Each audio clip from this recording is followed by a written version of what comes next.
Welcome to the 0 to 60 podcast by LeithCars.com. I'm your host and local gearhead, Mark Arson.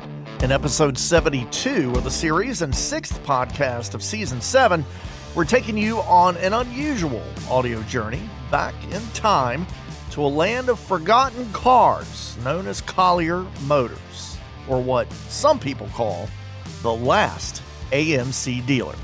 That's coming up next on the 0 to 60 podcast. LeithCars.com 0 to 60 with automotive journalist and radio host Mark Arson.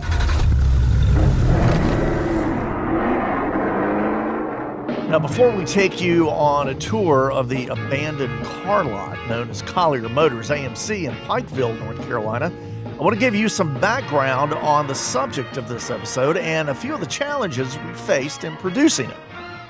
Do you think you got, well, I know you got some audio. My videographer, Darius, and I traveled the hour or so from our LeithCars.com HQ in Raleigh in December of 2021 to Pikeville to meet Robbie Collier, the son of the late founder of Collier Motors AMC, Bobby Collier. The elder Mr. Collier passed away in 2018 after being the sole proprietor for nearly 30 years of a 6-acre property full of hundreds of old cars, most of which are of classic American Motors origin. So I see a Gremlin. Is this the one that you were going to show us? There is a Gremlin, yeah. Or is there a better location? It's sort of... Just for us to stand and talk about it. Yeah, there's another one in the back. Okay. It's a Gremlin X. As some previous visitors over the years have reported, Mr. Collier just wasn't willing to sell much of what he had. So the cars sat and sat and sat some more. For example, we came across a powder blue 1972 AMC Javelin that had a state inspection sticker and license tag decal from 1987.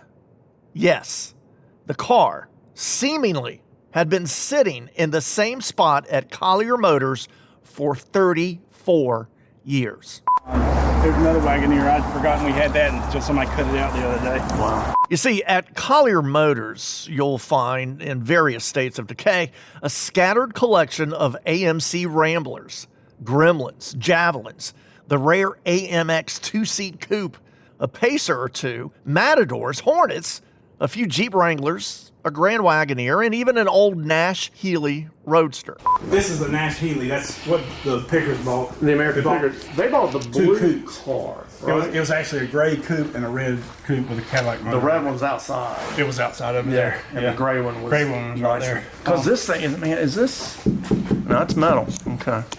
Yeah, it's all steel, hand built by Pininfarina. Yeah. You familiar with Pininfarina? Oh, yeah. Yeah, he made hand built also. We got Ferraris. These are cars bought and brought to the lot over the decades to sit and wait. Now, because of its amazing but odd collection of AMC cars, plus the remains of the original showroom with its partially caved-in roof, the service garage, paint and body shop, and an assortment of other outbuildings on the wooded, overgrown property, Collier Motors has been visited over the years by the likes of Motor Trend, American Pickers, the Tar Heel Traveler, a slew of YouTubers, and now by us, the 0 to 60 crew from LeithCars.com. Yep. To the last AMC dealership, Collier Motors. Well, that's what they named us. I don't know how accurate it is, but that's a name they put on us. We produced a video to document our visit and published it through our LeithCars.com social and online channels in December 2022 after a few production delays. All right, you ready? Yeah. Here we go. 3, 2, 1. What you see here might appear to be an automotive graveyard, just a junkyard by the side of the road. Collier Motors is located right along the side of a busy 2-lane highway that runs parallel to downtown Pikeville. Now, due to the visual nature of this story and because of the audio challenges we face from background road noise, I highly recommend that you watch our 0 to 60 TV episode number 51 titled Collier Motors, the AMC dealer that time forgot. You can find it under the media tab on LeithCars.com or search for it on our Facebook page and YouTube channel. This is the AMC dealership that time forgot.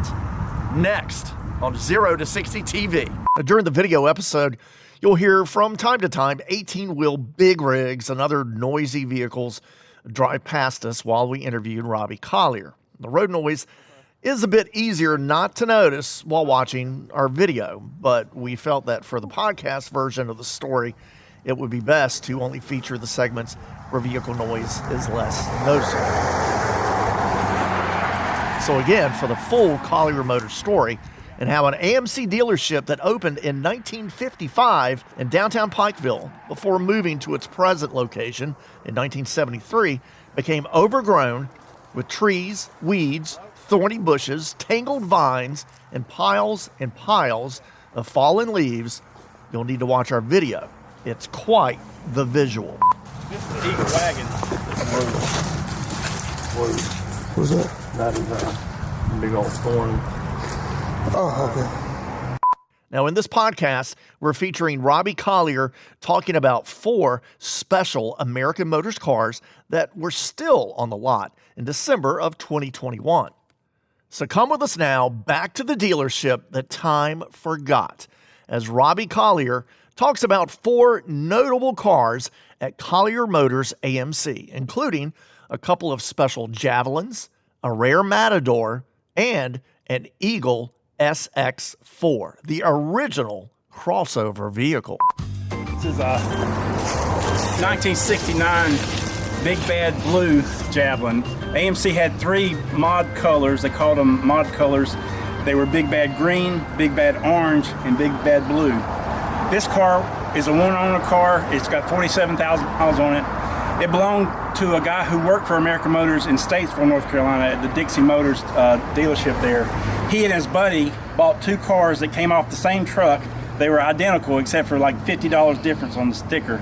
And I bought both of those cars from those guys. They continued to work for AMC until I bought the cars from them. This one was actually the better of the 2. The other one has been restored and it's down in the Bahamas now. But this one is our best Javelin left here. We've sold a lot of Javelins and we're relegated to mostly parts cars now, except for just a few, and this is our best one. It's got a 390 with automatic. It's got tilt wheel, power steering, power brakes. It's just a really nice hot rod, and it's a good example of what one of the Javelins like we used to have. This is a special edition of a Matador Coupe. It's got a 360 automatic with a floor shift, and there's also a Matador Coupe right next to it. That's a Matador X, but this is a special edition. American Motors had relationships with designers. They had a Pierre Cardin Javelin, they had a Gucci Hornet Portabout, and then they had the old Cassini Matador. You could only get them in like 3 colors, and it was trimmed in gold in copper, and it has a special interior, a plush interior. That's what, yeah, I can see the seats there with, right, with the crest on the headrest. So that's a special edition. It's very limited. But this Matador Coupe was very aerodynamic. They changed the back glass for homologation purposes, like some of those Aero Coupes and stuff. Yeah. And they had a special edition called the Barcelona, and we've got 2 Barcelonas out here also. But it's a pretty rare car. This is my first car. It's a 74 Javelin 360 automatic. It has original paint except for this part that's been touched up here. I just recently sold it. It was my dream car.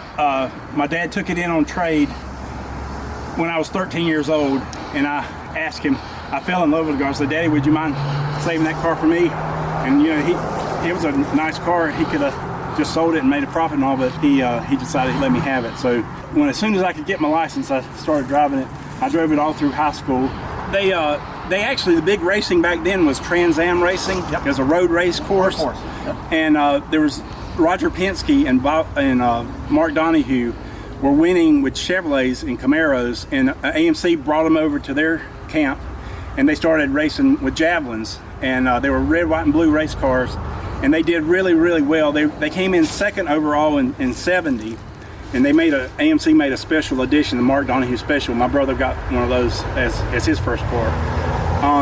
And in 71, they actually won the overall season for their whole race. In 71, that's when they first came out with the bubble fender cars. They were straight fenders before then, but AMC did really well in Trans Am racing, and they're very respected today in like heritage racing now. This is a Spirit body, but the Eagles are called Eagle SX4s. Yeah. This is a special model. It's the Sport. It has a spoiler like a 79 AMX would have, and it actually has a interesting drivetrain in it. American Motors, they couldn't develop their a four-cylinder yet, so they had to buy a four-cylinder. They bought it from Pontiac, the Pontiac Iron Duke. Yes, 2.5 liter. Yeah, it's a Pontiac Iron Duke 4, and that's what's in this car. It's a manual shift. And they did okay. They even put them in Wranglers, those motors. But what made this an innovator, a pioneer, right, is that, and tell me if I'm wrong, but didn't AMC take the 4x4 parts from a Jeep Wrangler and they added it to the drivetrain of this sedan? Pretty much, yeah. Jacked up the suspension. Yep. And all of a sudden, and then of course the body cladding on the fenders, exactly, just like we have today. Yeah. And this was an off-road, either a coupe, a sedan, or a wagon. Yeah. They even had a Eagle camback, which was like a Gremlin in the back. It's very, very rare. Again, I encourage you to watch our 0 to 60 TV episode for the full Collier Motors AMC experience. It's one of our most watched content videos ever produced by LeithCars.com, and definitely worth a look, especially if you're a fan of classic AMC cars. Please take note that Collier Motors is not open, so you must contact Robbie Collier if you'd like to visit, and maybe make him an offer on a piece of American Motors history.